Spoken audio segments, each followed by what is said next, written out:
미국의 경제잡지 파린 파리스에서는 2030년대에서 2040년대 어간에 세계 4대 강국을 꼽고 있습니다.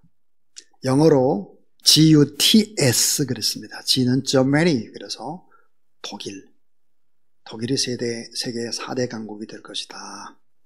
U는 USA입니다. 미국이고요. 제가 잘 이해가 안 가는 것이 터키였습니다. 이 터키는 아시아와 유럽을 잇는 나라이죠. 자, S는 South Korea입니다. 대한민국이죠. 자, 그러면서 이제 한국의 5가지의 힘이 무엇일까? 파린 파리스에서 소개하는 한국의 힘이 5가지입니다. 그 하나가 뭘까? 한국의 국민성이라는 국민성. National Character. 그 첫 번째가 뭘까? 그것은 근면함이다, 부지런함이라는 거예요. 또 하나는 열정. 난관을 극복할 수 있는 그 힘은 활화산처럼 분출하는 한국인의 뜨거움이라는 거예요. 도저히 안 될 것 같은데 되는 거예요.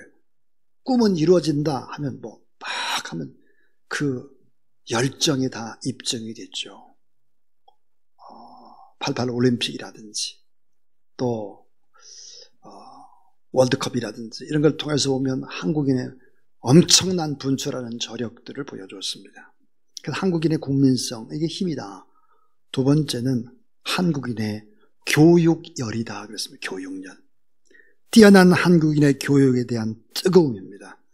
미국의 전 대통령 버락 오바마도 여러 번 인용을 했죠. 한국이라는 나라는 정말 교육의 수준이 높다 그래요. 한국에 있는 유명한 종교가 있다고 그래요. 그 어떤 종교보다 뛰어넘는 종교. 불교를 뛰어넘고 기독교를 뛰어넘는 그 종교가 무슨 교일까? 대학교라고 그럽니다. 대학교. 엄청난 교육의 열기죠. 그 다음에 또 하나 한국의 힘이 뭘까? 기술력이라는 거. 하이 테크놀로지. 열악한 환경 가운데서 매우 높은 수준의 과학기술, 하이테크를 가지고 있다. 반도체라든지 조선이라든지 철강이나 자동차, 특별히 원자력. 엄청난 힘이에요. 그리고 이 네 번째 힘이 있는데 그 네 번째 힘이 뭘까? 우수한 해외 780만 동포, 디아스포라들인데 이 780만의 디아스포라가 다 연결되어 있는 네트워크를 가지고 있다고 하는 거예요. 그 네트워크가 엄청나죠. 예를 들어서 미국이나 캐나다, 미주라든지 일본이나 중국, 러시아, 유럽 쫙 퍼져 있습니다. 그 다음에 저는 이 한국의 5가지 힘 가운데 이 5번째를 주목합니다.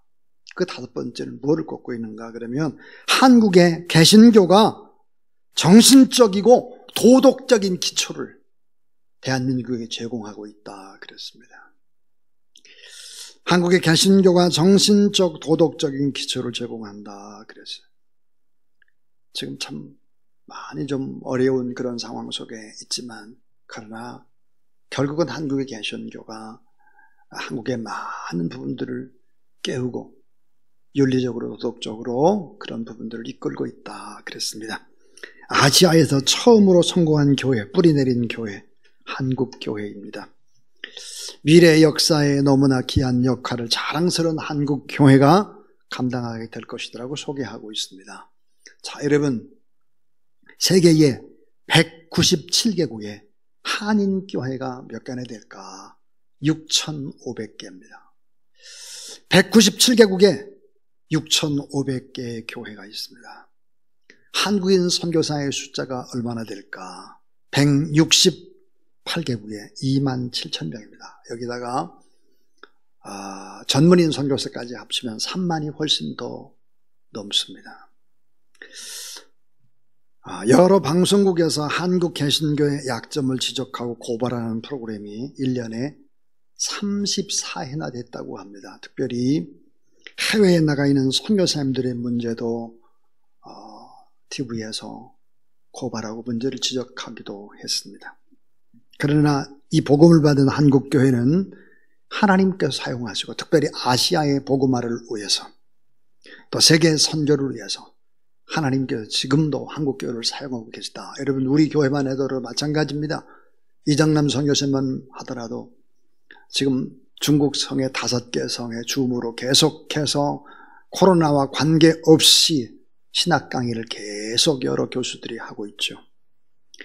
자, 하나님께서 우리 한국교회를 사용하고 있는 것이 틀림이 없지요. 자, 우리는 지금 모두 다 위기를 겪고 있습니다. 온몸으로 위기를 느끼고 있죠.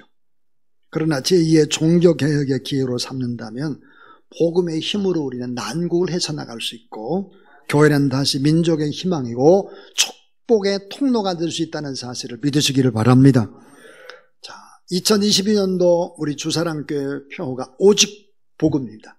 오직 복음으로 교회를 새롭게 하고 이 세상을 이롭게 하는 교회다 그랬습니다. 오직 복음. 오늘부터 자, 이 복음 속에 담긴 축복은 뭘까? 복음은 얼마나 엄청난 힘이 있고 그 복음의 본질과 능력이 무엇일까 하는 부분들을 나누려고 합니다. 자, 복음을 소유한 사람은 어떤 사람일까? 부유한 자입니다. 복음을 소유한 사람은 행복한 자, 변화받은 자, 영원한 운명이 뒤바뀐 자가 바로 복음입니다. 제가 복음을 인격적으로 받아들이고 난 다음에 복음은 저의 영혼을 뒤흔들어 놓았습니다. 이 복음은 새로운 존재의 혁명을 일으키고 생각과 말과 행동과 습관과 운명을 뒤바꾸는 것이 바로 복음이었습니다. 저의 가치관, 인생관, 세계관을 변화시키고 저의 평생의 꿈, 푸른 꿈을 제 가슴 속에 심겨주었습니다. 그래서 이 복음은 어떤 것일까? 복음은 가장 위대한 것, 가장 소중한 것, 가장 지금 사람들에게 절실히 필요한 것이 복음입니다. 복음.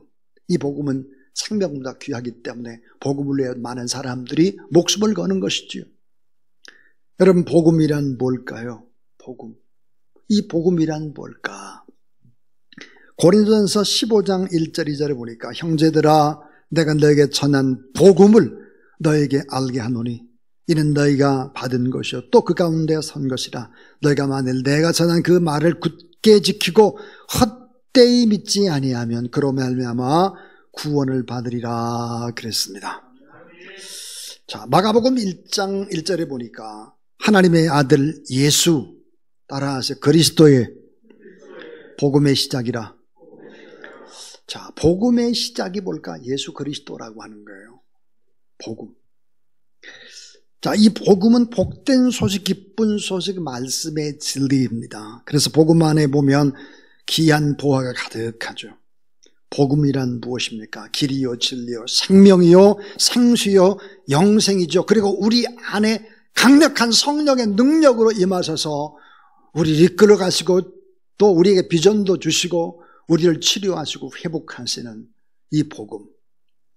그래서 가장 위대한 부자, 가장 능력 있는 자, 가장 권세 있는 자가 누굴까? 은보다 금보다도 귀한 예수 그리스도. 지혜와 부요함과 기쁨과 행복의 시작이 뭘까? 예수 그리스도다. 믿으시길 바랍니다. 사도 바울은 그의 생애, 전생에 목숨을 걸었습니다. 어디에? 복음에 목숨을 걸었죠. 사도행전 20장 24절의 말씀입니다. 나의 달려갈 길과 주 예수께 받은 사명 곧 하나님의 은혜의 복음을 증언하는 일을 마치려 하면 나의 생명을 조금도 귀한 것으로 여기지 아니하노라 그랬습니다. 은혜의 복음. 자기가 받고 보니까 이 은혜의 복음, 자기를 변화시키고 도저히 견딜 수 없게 만드는 이 행복의 이 복음을 증거하는데 나는 목숨을 건다 그랬습니다. 로마서 1장 1절부터 4절에 보니까 예수 그리스도의 종 바울은 사도로 부르심을 받아 하나님의 복음을 위하여 특정함을 입었으니 이 복음은 그랬습니다. 이 복음은 뭘까? 우리 예수 그리스도다 하는 거예요. 자, 여러분, 윤항기 그러면 유명한 가수 또 목사님, 나중에는 찬양 신학교를 세우고 대학을 학장을 하고 그랬던 분이죠. 자, 1970년대에 해변으로 가요. 나는 어떡하라고. 장밋빛 스카프, 가는 세월 너무합니다. 뭐 이런 곡으로 정말 탑 클래스의 가수였습니다. 한참 전성기를 구구할 때 공연 중에 쓰러졌고 폐결핵 말기 판정을 받습니다. 최고의 인기를 얻는 그때 찾아온 병마로 하늘이 무너지는 것 같았죠. 의사가 뭐라고 말했냐? 1년도 못 산다. 이 배를 가지고 어떻게 노래를 하냐? 1년 못 산다는 거예요. 의사의 말에 아내와 함께 교회에 가서 금식하고 회개하고 하나님 앞에 살려달라고 부르짖습니다. 그리고 하나님 앞에 이런 소원을 하죠. 하나님, 살려주시면 남은 인생은 주님 위에 그냥 다 바치겠습니다. 저의 생명도 바치고 주의 나라 위해서 일하겠습니다. 그러자 회생 불가능한 말기 폐결핵이 기적적으로 치유됐죠. 그 후에 놀라운 기적들이 일어났습니다. 서울국제가요제에서 동생 윤복희 권사님과 함께 여러분이라는 노래 불러서 대상을 받았습니다. 그분은 약속을 지켰죠. 예수 그리스도를 인격적으로 만나고 난 다음에 그는 이런 노래를 만들어 불렀습니다. 나는 행복합니다.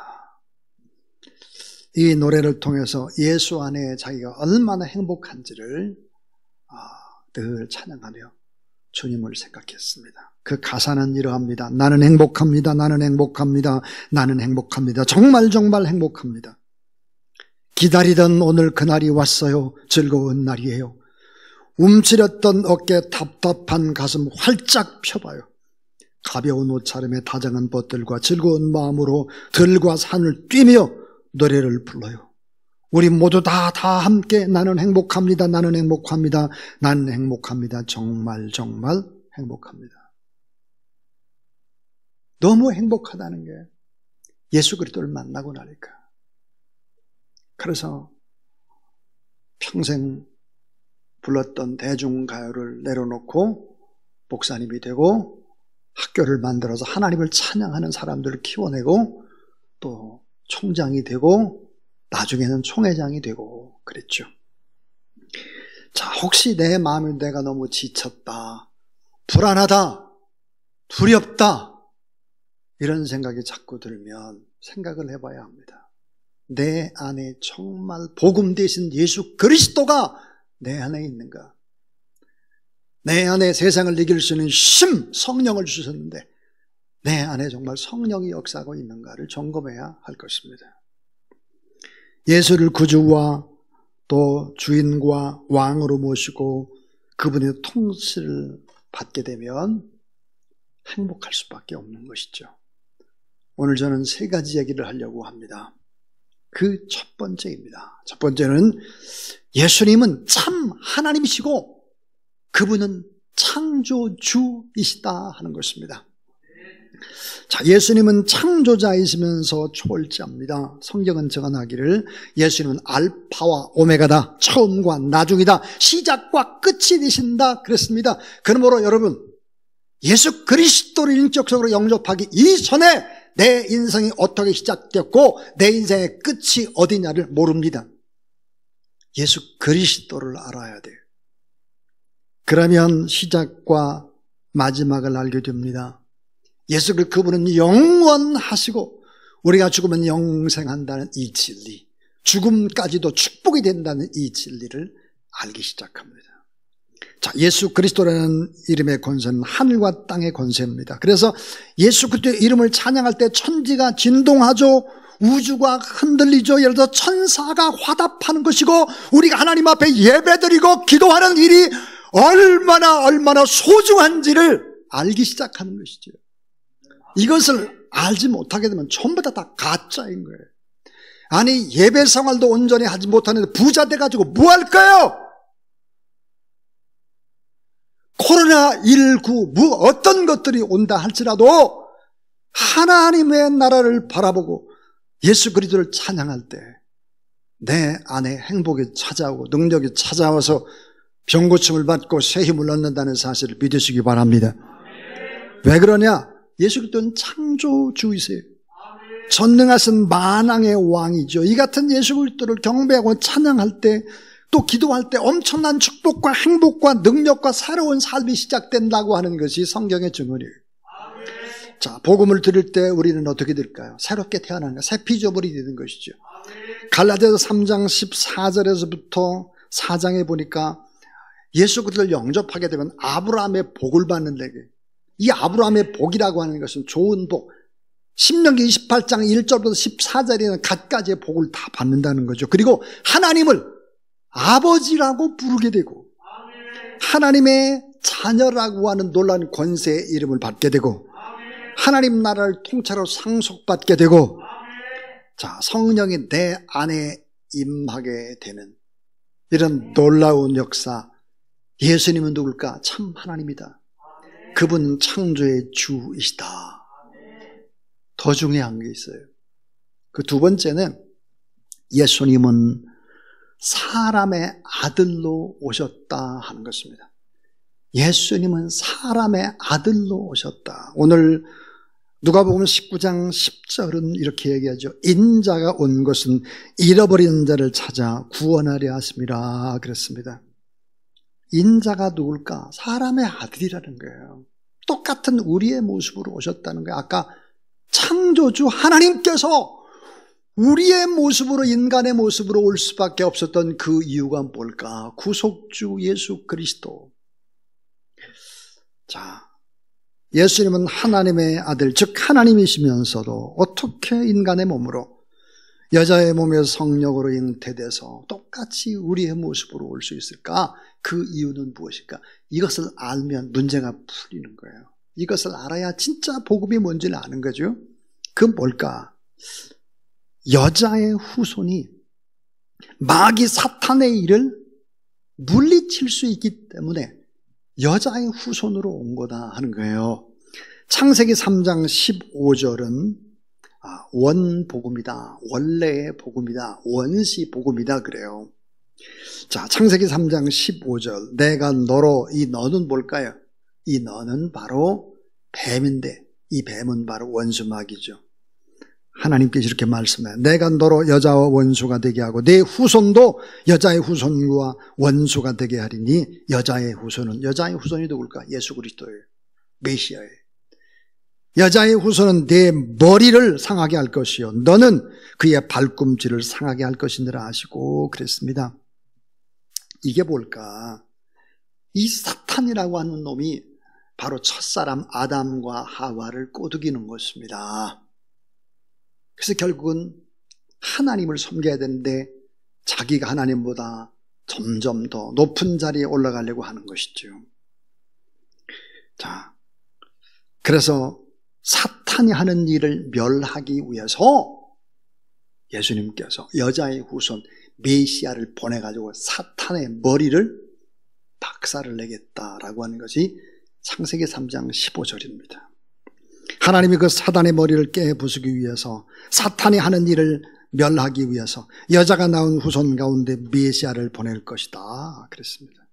즉 여자의 후손, 인자, 사람 대신 예수 그리스도께서 마귀의 머리를 쳐서 박살을 내고 그런 마귀는 예수님의 발뒤꿈치를 상하게 한다. 여러분 발뒤꿈치라는 게 딱딱하잖아요. 조금 상처나도 아프지도 않아요. 이건 뭐예요? 예수님이 십자가에 못 박혀 돌아가다 잠깐 3일 동안 고통을 받는 이야기를 발뒤꿈치를 상하게 한다. 그렇게 표현했습니다. 자, 제가 창세기 3장 15절을 다시 한번 읽어보겠습니다. 내가 너로 여자와 원수되게 하고 내 후손도 여자의 후손과 원수되게 하리니 여자의 후손 내 머리를 상하게 할 것이요 너는 그의 발꿈치를 상하게 할 것이니라 하시고 그랬습니다. 결국은 여러분 이 마귀가 하는 일이 뭘까? 마귀가 하는 일은 이거예요. 죄를 짓게 만드는 거예요. 우상 숭배하게 하는 거예요. 나를 하나님처럼 자꾸 높이는 거예요. 내가 최고라고 하는 거예요. 죄의 종 노릇해요. 그래서 가난과 저주와 질병과 자꾸 물질적으로 얽매이기 시작을 해요. 죽음에 벌벌벌 떱니다. 그래서 성경은 뭐라고 말할까요? 죽음이 두려워서 죽음의 종 노릇하도록 사탄이 그렇게 만든다는 거예요. 예수 그리스도가 이 땅에 오신 이유는 뭘까? 요한일서 3장 8절은 이렇게 말합니다. 죄를 지는 자마다 마귀에 속하나니 마귀는 처음부터 범죄함이라. 하나님의 아들이 나타나신 것은 따라서 마귀의 일을 멸하려 하심이니라. 마귀의 일을 멸하는 거예요. 여자의 후손으로 오신 이유가 바로 그거다 하는 거예요. 예수 그리스도를 믿지 않고 여러분 어떻게 가난과 질병과 저주와 사망, 죽음에서 벗어날 수 있습니까? 불가능합니다. 또 하나는 여자의 후손이 피 흘려야만 죄 용서를 받을 수 있기 때문에 그렇습니다. 자, 하나님의 아들 예수 그리스도, 사람의 몸을 입은 예수 그리스도께서 하시는 일 중에 가장 중요한 일은 뭘까? 죄를 용서하는 것입니다. 성경은 뭐라고 얘기할까요? 성경의 법이 뭡니까? 생명의 성령의 법은 이렇게 얘기를 하죠. 피를 흘려야만 죄를 용서하고, 누군가는 대신 죄인을 위해서 대속해야만 그 죄인이 깨끗함을 받는다 하는 거죠. 자식이 범죄하면 엄마나 아빠가 대신 그 값을 치러야 하는 것이죠. 피 흘려야 용서함을 받고 피를 통해서 새 생명을 얻게 된다. 그래서 히브리서 9장 22절 따라서 피 흘림이 없은즉 사함이 없느니라. 레위기 17장 11절도 육체의 생명은 피에 있음이라. 내가 이 피를 너에게 주노니 단에 뿌려 너의 생명을 위하여 속하게 하였나니 생명이 피에 있으므로 피가 죄를 속하느니라. 그랬습니다. 그러니까 예수 그리스도의 피라고 하는 것은 뭘까요? 모든 인류를 대표하는 대표자입니다. 자, 지금 우리의 대통령, 문재인 대통령이 우리를 대신합니다. 자, 만약에 세계적인 외교라든지 이런 걸 할 때 문재인 대통령이 사인을 하잖아요? 사인을 하게 되면 나는 반대해도 나도 그냥 문재인 대통령의 의견에 동의한 겁니다. 왜? 대표자니까요. 대표자니까 그런 거예요. 예수 그리스도는 누굴까요? 죄 없는 모든 인류의 사람들의 대표자입니다. 그 대표자가 피를 흘렸습니다. 그리고 모든 사람들을 죄를 다 믿는 사람에게는 다 용서함을 주는 것이죠. 어린 양 예수 그리스도의 피 그 능력은 뭘까? 우리의 죄를 대속하고 우리를 구원해 주시고 재앙을 막아주시고 십자가에서 저주 형벌을 대신 받으셔서 모든 죄를 용서해 주셨다. 그래서 마귀의 자녀, 우리가 마귀의 노예요, 마귀의 종이요, 마귀의 자녀였는데 하나님의 자녀가 되는 최고의 기적이 일어나게 된 것이죠. 그래서 어떻게 됐을까요? 하나님의 의를 우리 가운데 전해준 거예요. 우리의 모든 죄를 보혈로 씻어주시고 복음을 우리에게 주신 것은 최고의 기적 중의 기적이다. 제가 아주 존경하는 목사님이 계십니다. 안산제일교회 고은 목사님이신데요. 지금 이제 원로 목사님이 되셨어요. 그분이 이제 이런 이야기를 하셨어요. 제가 한번 그분의 이야기를 그대로 옮겨보겠습니다. 내가 위암 말기 판정을 받았을 때의 일이다. 당시 우리 교회 권사님도 위암 진단을 받았는데 수술을 못할 그런 여건이었다. 그 권사님 예배당으로 나와서 눈물로 하나님 앞에 기도했다. 하나님, 나도 말기암이고 우리 담임 목사님도 말기암입니다. 목사님의 암덩어리를 모두 다 나에게 주세요. 그래서 내 생명을 취하시고 목사님의 생명은 연장시켜서 목사님을 통해서 복음이 증거되게 해주세요. 목사님 암덩어리 제게 주세요. 몇 개월 후 그 권사님은 천국으로 가셨다. 자, 여러분, 목사님께서 그런 생각이 든다는 거예요. 자기를 위해서 그렇게 기도하고 자기의 모든 암덩어리를 권사님 자기가 지고 가겠다고 기도를 했다. 그래서 한 날 한 날 살아가는 것이 빚진 삶이고 은혜의 삶이다. 그렇게 간증을 합니다. 여러분, 이게 어떤 얘기죠? 십자가의 얘기예요. 우리의 모든 죄, 너희들이 가지고 있는 모든 죄를 다 나에게 맡겨라. 내가 지고 가겠다. 여러분, 이 놀라운 십자가의 사건을 이루기 위해서 예수 그리스도가 인자로 오셨다 하는 것입니다. 제일 중요한, 더 이해되기가 쉬운 세 번째가 있습니다. 그것은 뭘까? 여자의 후손으로 오셔야 되었던 이유, 그것은 여자의 후손으로 연약함을 경험하셔야만 우리를 중보하실 수 있기 때문이다 하는 것입니다. 자, 예수 그리스도는 중보자가 되셔서 하나님과 우리 사이를 연결시켜주는 다리 역할들을 하시죠. 자, 중보자, 중매자의 중요한 자격이 뭘까요? 그것은 바로 하나님도 잘 알고 인간도 잘 알아야 합니다. 근데 하나님이시면서 인간이신 분은 예수 그리스도밖에 없어요. 원래 하나님이셨기 때문에 하나님의 마음을 잘 압니다. 그럼 인간의 마음도 잘 아셔야 되잖아요, 예수님이. 그러기 위해서 인간의 아픔을 공감할 수 있는 인자로 이 땅에 오시는 것입니다. 그래서 가장 작은 자, 베들레헴, 갈릴리, 작은 자, 아픈 자, 병든 자, 배고픈 자, 외로운 자, 그런 사람들과 함께 하는 것입니다. 인간의 밑바닥을 다 맛보셨죠. 그러니까 인간의 아픔, 인간의 고독, 인간의 슬픔, 인간의 외로움 다 경험을 하십니다, 예수님이. 그래서 그분은 또 하나님 앞에 대언자가 되셨고 변호사가 되셨고 우리의 상담자가 되어주셨다는 거예요. 우리를 불쌍히 여기시고 우리가 성전에 나와서 하나님 앞에 기도할 때마다 주님이 내가 너 그 아픔을 다 안다, 공감한다, 나도 이렇게 힘들었다. 그리고 하나님 앞에 대언을 해주시는 거예요. 히브리서 4장 15절 말씀에 우리에게 있는 대제사장은 우리의 연약함을 동정하지 못하시리가 아니요 모든 일에 우리와 똑같이 시험을 받으신 이로되 따라하세요. 죄는 없으시니라. 이 세상의 온갖 시험을 예수님은 다 겪었다는 거예요. 다. 그래서 뭐예요? 모든 사람들이 아픔을 다 한다는 거예요. 근데 죄는 없다 그랬습니다. 디모데전서 2장 5절 참 가슴이 펄펄 뛰는 말이죠. 하나님은 한 분이시요 또 하나님과 사람 사이에 중보자도 한 분이시니 곧 사람이신 그리스도 예수라.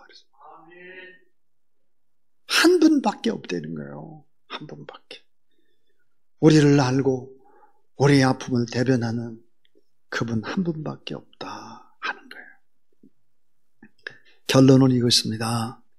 예수님은 잃어버린 자를 찾아 구원하기 위해서 오늘 성경에 구원자로 오셨다 하는 거예요. 잃어버린 자, 하나님을 잊어버리고 행복을 잃어버리고 방황하는 사람. 오늘 본문에 보니까 누가복음 19장은 삭개오의 얘기죠. 삭개오는 부자입니다. 죄인이죠. 공허한 자, 불안한 자, 약점, 열등감, 수치를 품은 자입니다. 길 잃고 방황하는 방랑자입니다. 이 삭개오를 주님이 찾아오셨습니다. 그리고 참된 만족과 행복과 의미와 가치를 주시는 것입니다. 그 잃어버린 자를 긍휼히 여기시고 세상의 기쁨, 세상의 행복을 주셨습니다. 여러분, 구원자 한 사람이 구원받고 돌아올 때 이런 놀라운 기적의 은혜의 역사가 일어나는 것입니다. 저는 우리 김원정 전도사님을 생각하면 감사와 함께 눈물이 납니다. 중국에 복음을 전가하러 갈 때 우리 김 박사님을 만났습니다. 악한 늘 북한을 품고 돕고 섬기는 모습이 참 아름다웠는데 예수 그리스도를 믿지 않았습니다. 복음이 증거되었고 결국은 세례를 받았습니다. 중국에서 세례를 받은 것이 아니라 이곳으로 오셔서 이 자리에 세례를 받으셨죠. 그리고 책을 읽고 기도하면서 만남이 계속되었습니다. 그리고는 일평생 무엇을 위해서 살아야 될 것인가를 생각하고 고민하고 또 하나님 앞에 부름을 받고 결국은 신학을 하게 되었습니다. 신대원, 전 참 많이 걱정을 했습니다. 지금 이제 65세니까요. 60이 넘어서 신학을 한다고 하는 것이 결코 쉬운 일이 아닙니다. 여러분 잘 아시는 대로 장로의 신학대학원의 시험이라든지 그 과정 자체가 보통 어려운 것이 아니죠. 히브리어, 헬라어 뭐 이런 걸 해야죠. 또 뭐 갖가지 온갖 뭐 해내야 될 일들이 있는데 어떻게 할 수 있을까 걱정을 했는데 다 감당을 했습니다. 어제 얘기하는 도중에 마지막 학기 학점이 4.1이 나왔다는 이야기를 들었습니다. 여러분 4.1이라고 하는 점수는 여러분 아다시피 이건 A나 A 플러스입니다. 모두 다. 그리고 이번에 2월 10일에는 목사 고시를 치르게 됩니다. 자, 목사 고시를 치를 내용들을 이렇게 제가 쭉 보면서 또 당회장 추천서, 제가 추천을 하는 거예요. 면접을 누가 볼까요? 노회장인 제가 봅니다. 추천도 제가 하고 면접도 제가 보는 거예요. 생각하면 얼마나 큰 기쁨인지 몰라요. 제 마음이 펄펄펄 뛰어요. 돈을 많이 벌어보겠다, 성공하겠다 그런 게 아니잖아요. 영혼의 구원을 위해, 특별히 저 북한 땅의 영혼을 위해서 자기 삶을 바치겠다라고 하는 것입니다. 여러분 제가 이렇게 기뻐서 눈물이 나는데 우리 주님이 얼마나 기뻐하실까 그런 생각이 듭니다. 너무너무 기쁘죠. 제가 농담 삼아 이렇게 말했습니다. 당회장 추천서를 쓰는데 추천서 못 쓰겠다 그래서 제가 추천서에다 이렇게 써야 되겠다. 아직도 성격이 죽지 않았음.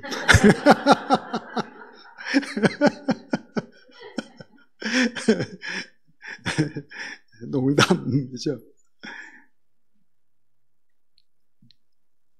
복음 안에서 누리는 기쁨이라고 하는 것은 세상의 그 어떤 기쁨과는 전혀 비교가 되지 않아요. 예수님께서 구원자로 오신 것입니다. 구원자. 자, 이제 여러분 주보를 한번 보시면 좋겠어요. 주보. 고린도후서 8장 9절 맨 밑에 주보에 보면 칼럼에 작은 글씨로 된 것을 한번 보시면 우리 주 예수 그리스도의 은혜를 너희가 알거니와 부요하신 자로서 너희를 위해 가난하게 되심은 그의 가난함을 인하여 너희로 부요케 하려 하심이라. 그 밑에 보면 자기 아들을 아끼지 아니하시고 우리 모든 사람을 위해 내어주시니가 어찌 그 아들과 함께 모든 좋은 것들을 은사로 너에게 주지 않겠느냐. 아들을 줬는데 뭘 안 주겠냐. 다 주겠다는 거예요. 이 로마서 8장의 이야기입니다. 이 말씀을 묵상하다가 쓴 글입니다. 사소한 것에 연연해하지 않게 하소서. 충만한 축복을 받은 사람은 사소한 것에 연연해하지 않으며 충분한 사랑을 받은 사람은 사소한 것에 연연해하지 않는다. 내 안에 차고 넘칠 때 아까운 것이 무엇이랴.